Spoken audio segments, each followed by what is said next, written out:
કલ્યાણભાઈ કયું ગામ છે? રંજનબા. રંજનબા. મોટી સરસ. ચીરે. હે? મોટી ચીરે.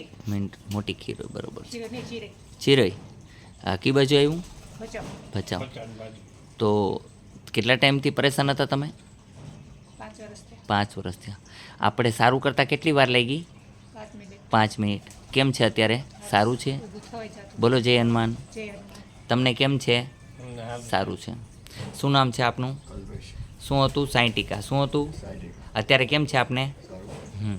આટલો ગેરંટીથી કોઈ ઈલાજ કરી આપતું નથી સાયન્ટિકામાં? કરી આપે? અહીં કોઈ ચાર્જ લીધું?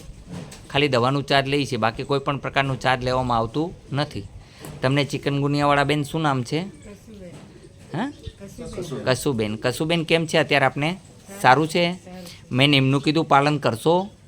શું ખાવાની ના પાડી છે તમને?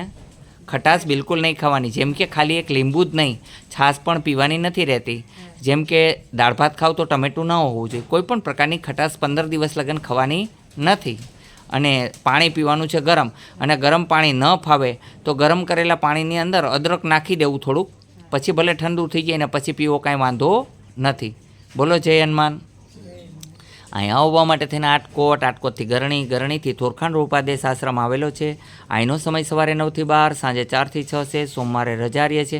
અત્યારે જે ઇલાજ કરેલો છે તે સાયન્ટિકાનો ઇલાજ કરેલો છે અને ચિકનગુનિયાનો. અહીં એક જ ધ્યેય છે કે માનવ સેવા, પ્રભુ સેવા, કોઈ પણ વ્યક્તિનું હિત કરવું, કલ્યાણ કરવું, બાકી કોઈ સ્વાર્થ નથી. જય હનુમાન.